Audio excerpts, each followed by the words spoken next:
Hey everybody, welcome back to the Time Pass podcast. This is your host, Ashika. Thank you so much for joining me today, you guys. If you haven't done so already, please like me on Facebook at Time Pass Podcast, follow me on Instagram at Time Pass_podcast, and check out the YouTube channel where you can watch, like, and subscribe to all the episodes of the Time Pass podcast.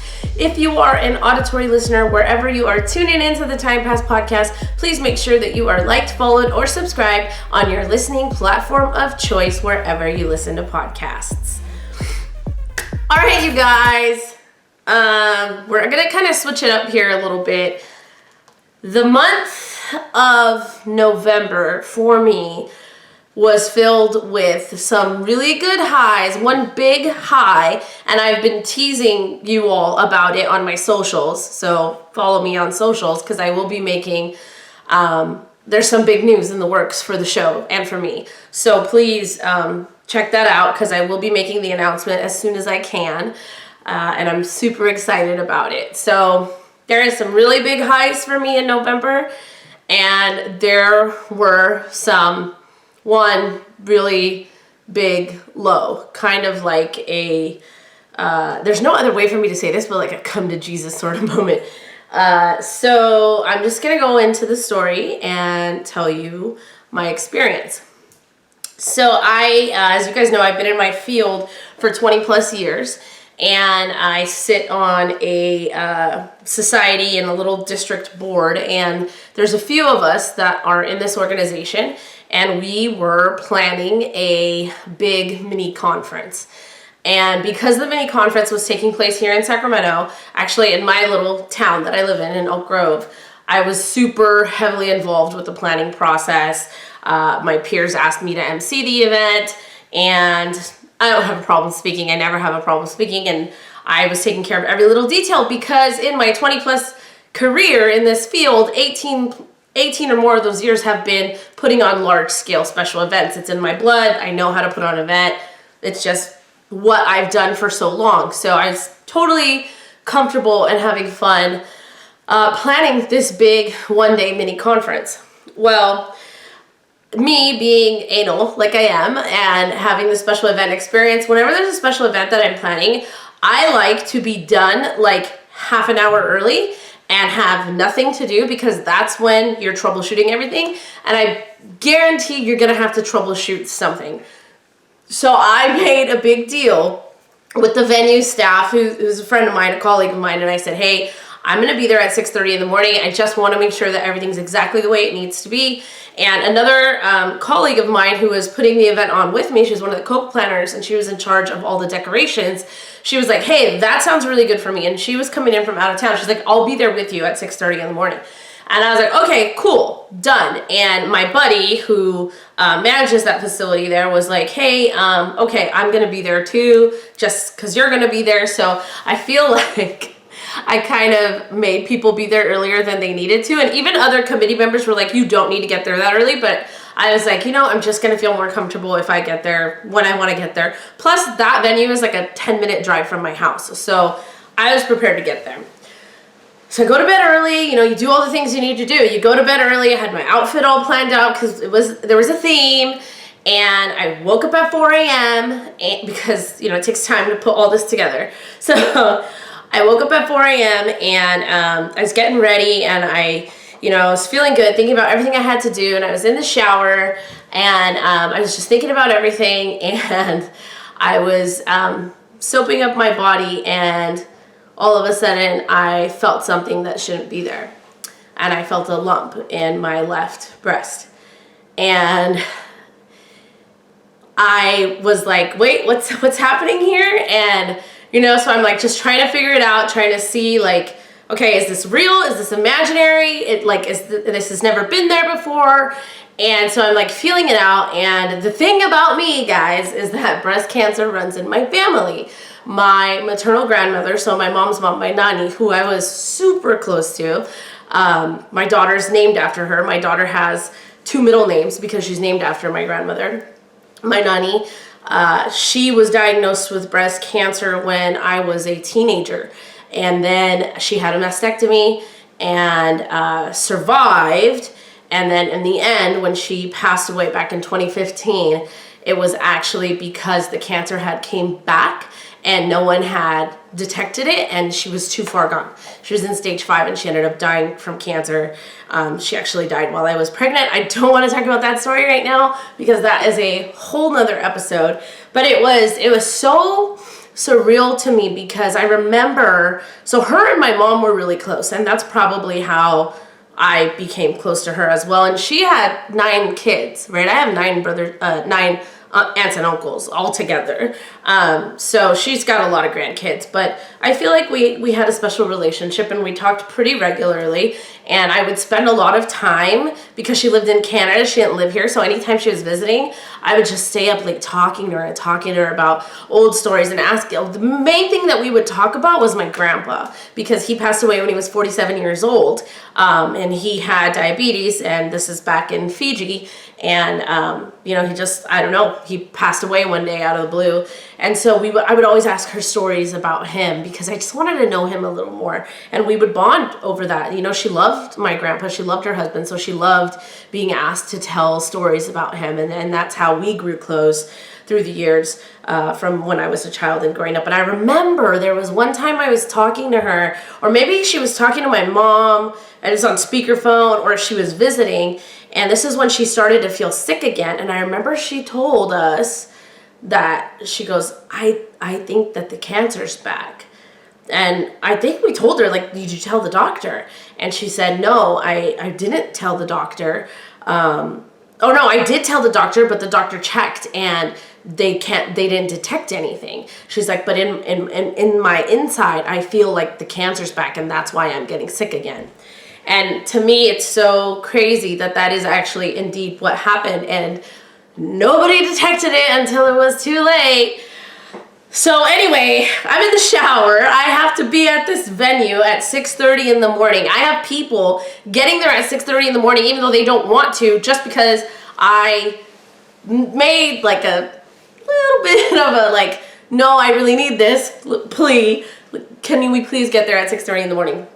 I'm in the shower, and all of a sudden, I'm traumatized by that a little bit. So I'm thinking of my grandmother, right? So I'm thinking of my grandmother, and I'm sitting there, and I probably gave myself 10 extra minutes in the shower between like finding the lump, like realizing where it was, and like really realizing, no, this wasn't here before, this isn't right. And then your brain, right? Your brain starts going. And so my brain was like going 100 miles a minute because, hey, that's just what I do. I'm a thinker and I'm a planner. I plan everything out. I'm thinking of the future always. And so, I'm starting to think, and the first thing I do, and maybe I don't know if it's my childhood experiences, also because my line of work, working in special events for so long, for me, like, I always think of like worst case scenario, what's going to happen. So my brain went there, right? My brain went there. And I'm like, worst case scenario, I have cancer. And most people survive breast cancer. This shouldn't be a big deal. Like, I'll get through it. And then I'm thinking it, and I'm like, I love my hair. Like, it sounds so vain, but these are the things that I'm thinking about, right? And I'm like, I love my hair. I've always felt like it's like a very nice asset of mine. And then I start thinking, and I'm like, well, what happens if it's bad? Because I will tell you that the lump was not small. And so I was like, what if this is bad? Like, this doesn't feel like something small. The fact that I was just soaping my body up and could identify it and feel it had me a little scared because it was a little on the larger side in my opinion. And so anyway, so I'm like, well, what if this is, what if I've had it and I never knew? Because I just came off of my birthday month and I just turned 40, the year that they say that you need to start getting mammograms. So this was all happening way too fast for me in my mind.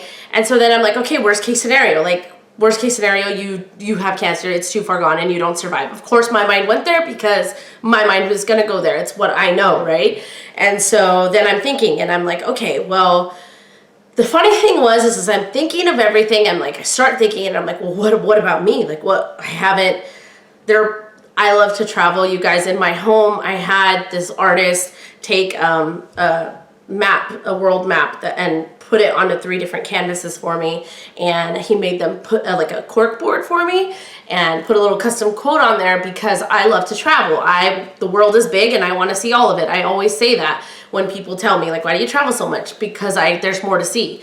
And so I put little pins in it, right? Anytime I go anywhere across the world.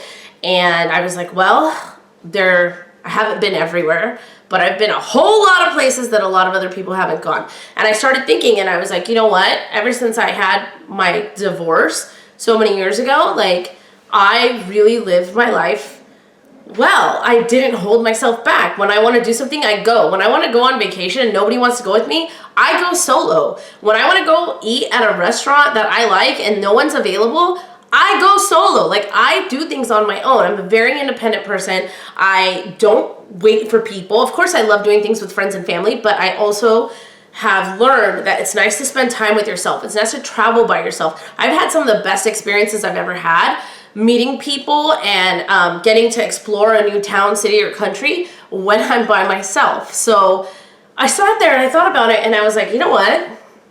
I've done pretty good for myself these past few years. Like, I'm not sad. Like there's a lot of places that I would have loved to have gone that I haven't been able to go to yet, but I don't regret that, right? So then I got to that place, and then I'm sitting there and my daughter pops into my head, right?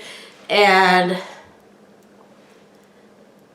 that was probably the roughest because I felt like I have taught her a lot, but it was thinking about all the things that I would miss if I was sick.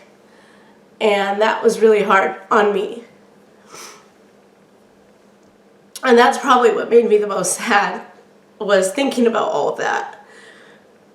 But like I said, you guys, like, you know, this was a span of like 10 minutes. 10 minutes in the shower, and I've gone from my traveling to I'm okay if something happens to me to like, okay, if something happens to me, what's the collateral damage, right? And then it was like my daughter, and then my family, my mom, my dad, my brother, my best friend. Like, these are people that are like my inner circle. And so then I was just thinking, and I was like, well, they're gonna have to figure it out, you know? And I'm kind of, you know, we just came off of Thanksgiving, right? And I host every year. Oh God, if you're watching me on YouTube, I'm sorry, but I'm a mess. I couldn't hold back the tears.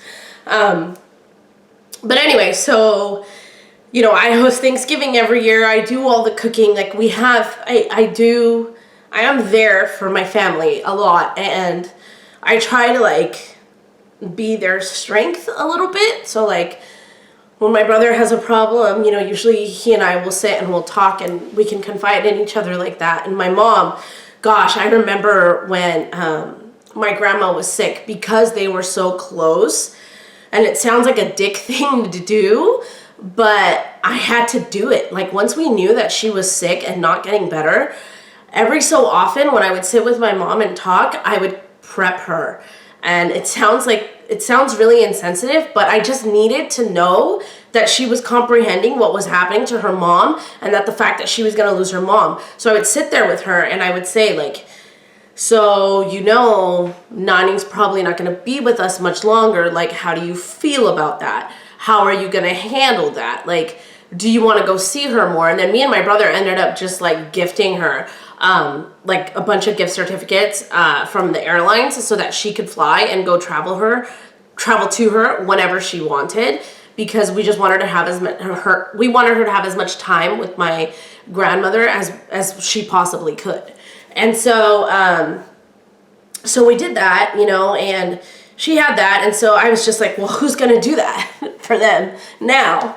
And so I didn't have a lot of time, right? I'm running late. I'm supposed to be somewhere at 6:30 in the morning where I am supposed to MC and have all my shit together. So I just kind of closed that train of thought and compartmentalized it and put it away and rushed to get ready. And I showed up and I was like 12 minutes late, you know, it was like 6:40 something when I got there, and I was apologizing to the people who actually got there at 6:30 because I made it damn well sure that I was going to get there at 6:30. And then I just threw myself into the event. I threw myself into the event, making sure everything was going well, just kind of put that in the back of my mind and kind of compartmentalized it a little bit. And when I could tell that I was a little different, that I was still a little shaken up, was when I went to do the intro. Now, there's probably 2 reasons I was a little shaken up. Number one, it's because when I was in the shower and having this breakdown in the shower, crying in the shower for 10 minutes, I was thinking, I was like, oh, there's people counting on me. Like, they need Ashika. They need me to be me. So I'm going to go and I'm going to be me and I'm going to show up for these people. And so, that's what I did. That's exactly what I did. But because I had to kind of do the intros and MC, normally when I do speaking engagements, because I do speak a lot, when I do speaking engagements, I like to get up on the stage and see the view and get behind there just for like 5 minutes or just a few times beforehand so that I'm comfortable in the space. And because I was sort of coordinating the whole thing, I was everywhere except for in the main room where I was speaking. So when I got up there, I was really shaky, and it's my colleagues and friends that know me well. I kind of, you ask them, you're like, could you tell I was nervous? I think I was so nervous. I did horrible. And that's me just being hard on me because I was nervous. I remember at one point I pointed to the back of the room and my hands were just shaking like out of control. And I was like, oh God, I bet everybody saw that. But it was so funny because one of my friends, she was like, yeah, no, you didn't seem nervous at all. And when you were pointing, your hand didn't even shake. And I was like, little do you know, I was a trembling mess. And then another buddy of mine later was like, because I had to introduce somebody and then I went back and sat down, then I had to introduce somebody else. And so it was funny because he was like, where was your voice the first time you got to the mic? Because I guess I was speaking really softly, which is not something that I do. Anyway, so the event goes on. I kind of put it out of sight, out of mind. And then we're at a social and we're having a good time. And at some point during the night, as I'm sitting at the social, and trust me, I needed a drink that day. So I was drinking. And so at some point I'm sitting at the social, I'm sitting at the table, people are sitting around me, we're in conversations, we're having a good time. And I get on my phone and I get on my little Kaiser app and I book an appointment with my gynecologist. I book an appointment with my doctor, not my gynecologist, with my doctor, and basically just let them know what's going on. And the appointment was booked. It all happened pretty quickly. I was able to get an appointment for, I believe, that Friday to go in. And, the next day I woke up and I think I came home from that event and I didn't have another drink, but I probably sat and thought for a little bit. I like to reflect a lot, and I find that I do that a lot at night. As I'm like winding down for the day, when I'm done with, packing my lunch and packing the kids' lunch and the kitchen is clean and everything's done and I'm finally sitting down to either read a book, most of the time it's to read, or just have music playing in the background while I read or whatever. And so I was sitting there and I was listening to music and just thinking and reflecting, and probably more tears were spilled at that point in time. But I made the decision to keep the information to myself. I decided that I didn't want to tell anybody. I didn't want to tell Fabian, my best friend. I didn't want to tell my family. I didn't want anybody to worry about me. I didn't want to unnecessarily worry any about me because I had no idea, this could be a false alarm. And then my other thing was I didn't want to Google. I didn't want to self-diagnose myself. I'm not going to do this. And the funny thing is like Fabian's went to medical school. Like, he's a doctor, yet I chose to keep it from my best friend. So I just kept it to myself, and it was in the back of my head, and I went on with my life. And those next couple of weeks, I think the whole process was like 2 or 3 weeks for me. I was at a lot of appointments, and even my boss was like, at some point he was like, you're going again to the doctor for your foot? Because for something this serious, I wanted to get every screening, every test, anything that they wanted me to do, I wanted it to get done as soon as possible. So I wasn't really, I do have a little bit of flexibility in my job. So I was like, first available appointment, I'm going to make it work, I'll go. So I just had these appointments. And so I went to the first appointment, and the doctor did a breast exam, and I was able to pinpoint the lump. It was still there, and she was able to pinpoint it and kind of guess her measurements just from feeling around. And then she said, okay, we need to get you like a full mammogram and we'll go from there, and an ultrasound as well, because she could feel the lump. And so then that was set up for the following week. And again, I'm just going through this by myself. So I'm having all these thoughts in my head, and I realized that, you know, it was so funny because maybe like a week prior to that, my daughter in the morning, so her room's like down the hall from mine, and in the morning I wake up at 5, she wakes up at 6, and although I don't always get out of bed at 5, my alarm goes off at 5, and I would like to get out of bed at 5 because I always want to do my morning cardio, but lately it's been a long time since I've done my 5 a.m. cardio, so don't judge me. So anyway, so one morning we're just like, and she's down the hall, right? So I have to remind her, she's 7. I'm like, hey, did you make your bed? Hey, did you brush your teeth yet? Hey, blah, blah. And I was in the shower, and, you know, she wasn't saying anything. She was like, yeah, no, whatever. And I was in the shower. She strolls into my room, and she looks at me, and she's like, Mom, do you have to yell every minute? And I looked at her, and I was like, what? And she's just like, that's all. And then she just walked away down the hallway, and I was like, I guess I don't have to yell every minute. Like, what is this? It was like a hilarious story to me. I remember I told my coworkers, I told Fabian, I was like, can you believe this little shit? Like, she wants to give me shit in the morning. It's like, I can't believe she did this. But it was funny. It was a comedic story, right? So I was just cracking up about it. And then I thought of that, right? And I was like, I guess I don't want her to remember me as somebody who just yelled every minute, right? I want her to remember me as the mom that, like, took her on trips and always brought her back.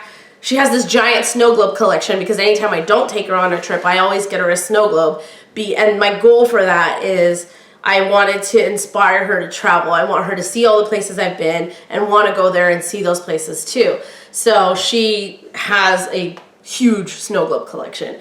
And so I was thinking of this. I was like, I want her to remember me like that. I want her to remember me like telling her, you know, this is wrong, this is right, do this, do that. Not like yelling. So the yelling has really, I've kind of put myself in check a little bit with the unnecessary yelling, because it's really not necessary. I was just raised in a household that yells a lot. Plus I have a loud voice. So sometimes when I'm just like saying something or somebody's far away, so I'm like, hey, da da da, you may think I'm yelling, but I project even more because I know you're further away from me. So anyway, I digress. So I kind of did that. I was just spending more time, giving more hugs. And my mom, you know, one day we were going somewhere, and I was like, oh, I have another doctor's appointment tomorrow. And then she's like, again? And I was like, yeah. And she's like, what are you going to the doctor's for? And I was like, I just have an appointment. I can be cold and evasive when I need to be. And I didn't want to, like I said, I didn't want my family to worry about me. So I was just like, she was like, why are you going to the doctor again? And I was like, it's just an appointment. Like, kind of like an asshole, you know, kind of like, what do you mean? Like, it's a doctor's appointment. Like, why are you asking? And then the only other person that noticed was Fabian, because Fabian and I talk on the phone several times a day. And, you know, he'd be like, I would call him, because I'm used to talking to him on the phone when I'm in the car. So I would call him, and then he's like, where are you going? Why aren't you in the office? And I'm like, oh, I have a doctor's appointment. And he's like, oh, what are you going to the doctor for? And I was like, oh, you know, I just had to, like, get some stuff done because I haven't been in a long time. I fibbed. And then he noticed again, because I had, like, 3 or 4 appointments within a span of 2 weeks. So then he noticed again. He's like, oh, you're going back to the doctor's? And I was like, yeah. And he was like, is it a girl or a boy? And I'm like, no, ho, I have no man in my life. You know I'm not pregnant. And so that was the big joke. And I just kind of went through it, you know, and I would have moments of, I think my boss at some point, he's a really intuitive guy. And I think it was either my 2nd or 3rd appointment I was leaving for in the middle of the day. And he was like, so this has nothing to do with your foot? And I was like, no. And he's like, well, I hope whatever it is, it turns out all right. And I remember, like, I looked away from him because it, like, automatically teared up, right? Because nobody knew, and I was just dealing with this all on my own. I automatically teared up, and I just turned my head to the side and held it in. And there were a couple other times when random comments like that, when people would say something, or if I felt a moment that I was like, oh, this is a really good moment, you know, I would, like, tear up. And then the other thing was, like, I have been spending some time getting to know somebody, and I started I didn't know what to do about that, right? Because I didn't know. It's such a huge thing. And I was like, chances are I'm fine. But what if I'm not? Like, this new person doesn't need to be dragged into anything. And then I was like, well, you know what? You don't know what it is. And if anything, it's so sad that I think this way, but it was like, if anything, you can, and you find out when you're done with all the tests, you can always pull back and you can just kind of disappear. Because it is, you know, you're just getting to know somebody right now, and it's not really, you know, much of anything at this point. So, but even though I was super excited about just having conversations with this person and getting to know them better, I had already thought worst case scenario. And I'm kind of proud of myself, because I think if I was younger, I would have just kind of disappeared, because there's no reason to drag somebody who barely knows me into any sort of mess. Like, that's not what I don't want that for people. I don't want people to be in my mess. Like, that's my mess. I'll figure it out.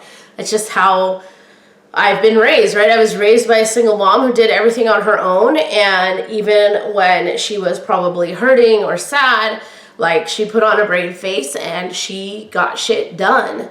So that's what I do, and that's what I tend to do.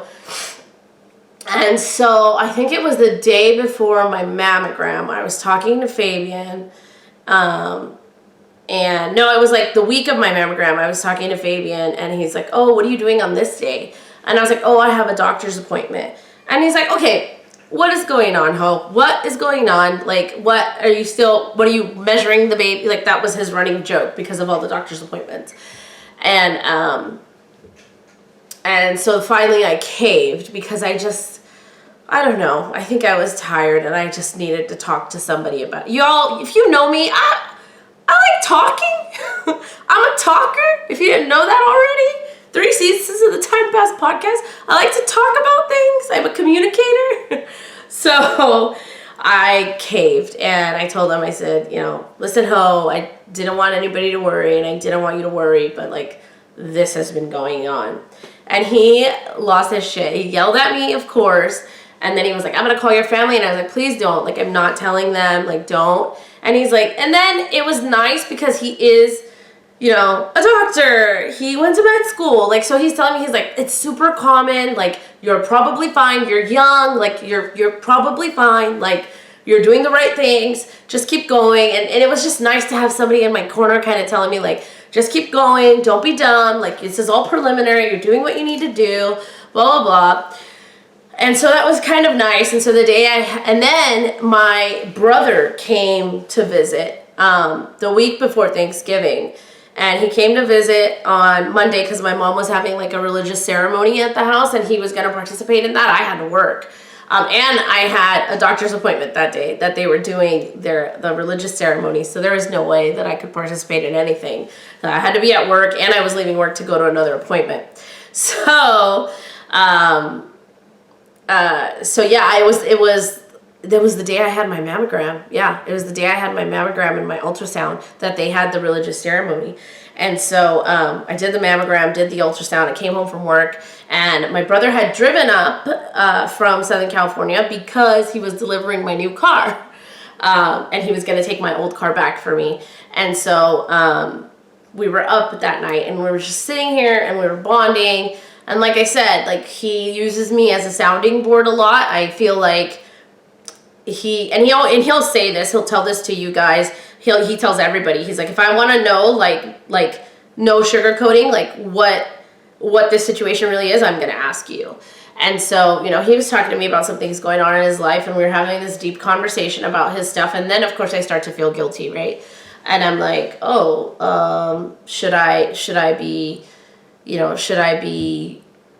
tell him? And my dad was here too.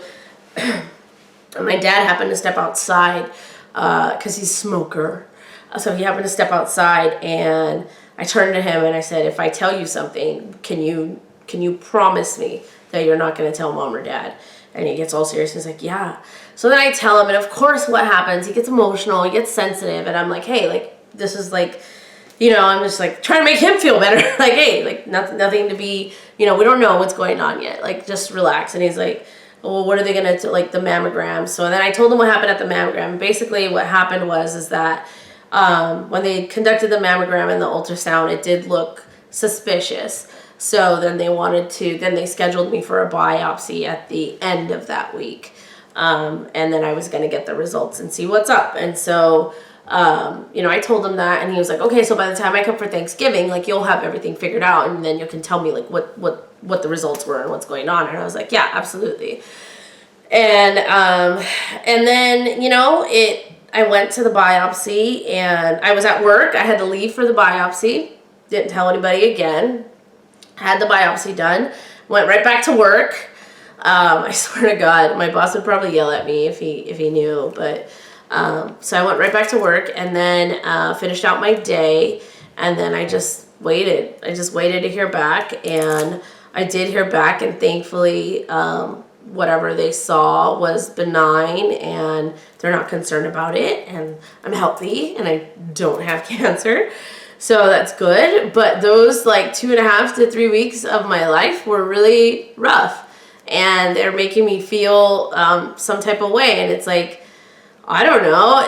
I just started thinking about all this, and it's like, if you're 40 and above, like, go get a mammogram. Just get it done. Early detection is key in saving your breasts and getting rid of the cancer and all of that. So like, just go get it done. And here's the thing, okay, I'm going to tell you something, and I think that people don't tell you this because we want you to get a mammogram. Everybody wants you to get a mammogram. It can save your life. Mammograms can save your life. But I'm going to be real with you guys, because that's what I am. They hurt. And they squeeze the shit out of your breast, and not in a good way either. So be prepared. I was not prepared for that. My first mammogram experience, I was like, what? I mean, granted, when I go back next year to have it done again, I will be more prepared and know what to expect. But because I never talked to anybody about it or anything, I was like, whoa, this hurt. I was sore for like a day. So be prepared for that. Is it that much? Is it so painful and hurtful that you shouldn't do it? Absolutely not. Go do it. So do it. It's not that. So I started thinking about this, right? After I had this little scare, and I was, having this sort of life crisis in my head a little bit. And I'm dramatic. I mean, I know, I just think worst case scenario. So I was preparing myself for worst case scenario. That's just the way I operate. Sorry. But so anyway, I started thinking about, breast cancer in South Asian women. And I found some really interesting news about it. Actually, Sandeep, the intern, found some interesting news about it. But a lot of South Asian women, they don't get mammograms. And then it turns out that they get diagnosed with breast cancer when it's in its later stages. So when you're getting diagnosed with breast cancer and it's in the later stages, you know what that means. There's more invasiveness, there's harsher treatments, and you have a higher rate of death. So, I don't know what it is with that. What in this article they said that it's an education issue, that South Asian women aren't educated on the fact that this little procedure that offers a little bit of discomfort, well, to be debatable, but it offers a little bit of discomfort, can actually save your life, and you can go get it done anywhere. I mean, at Kaiser, you can just walk in without an appointment and say, I want a mammogram, and they'll do that for you. So doing that can just save your life. And if we can just help advocate for that and educate people, if you're at home, your aunts, your nannies, your grandmothers, maternal and paternal, like the older generation, just try to get them to do these things, because I feel like more of the American-born Indians are, were more educated on this. And it was hard for me, but the minute I found the lump, I was like, appointment. I took every soonest appointment as soon as possible so that I could get ahead of this thing. So, and it turned out to be nothing, which I'm super thankful for. Like, thank God it's nothing. But, you have to get that early detection. And the other thing is, I'm making fun a little bit, but I also want to be real with you guys. It isn't a pleasant experience to get a mammogram, but it'll save your life. So that alone makes it pleasant. But there are some really great benefits of having a mammogram. And it can save your life, you guys. It can save your life. Detecting breast cancer early reduces your fatality risk by almost 30%. 30% that is great. And early detection is the best prevention. I will link these articles on the show notes. So please, mammograms can save your life, and they can detect abnormal breast tissue approximately 2 years before it becomes cancerous. So you really need to do this. It's a simple procedure. Please do this.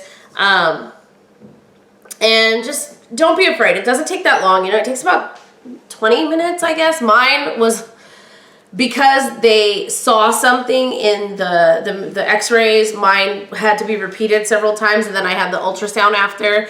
So because they saw something, and which is why I had the biopsy, that part was kind of crazy, right? So you get the breast exam, the doctor confirms you're not crazy, there is a lump there, sends you to get a mammogram, the mammogram says, oh yeah, that's not normal, we're gonna give you an ultrasound, get you an ultrasound, oh yeah, that's not normal, you need a biopsy. I was pretty fucking scared for a bit. I was pretty fucking scared for 2 weeks. So, it is what it is.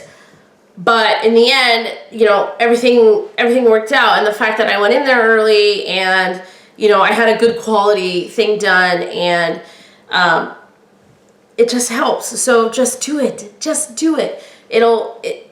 Tell people, it'll add years to your life. If you can get it detected early, you can get out in front of it. And that is really what is key with breast cancer. I'm a supporter of breast cancer just because of my nanny, and because she died from the disease essentially and was diagnosed with it twice.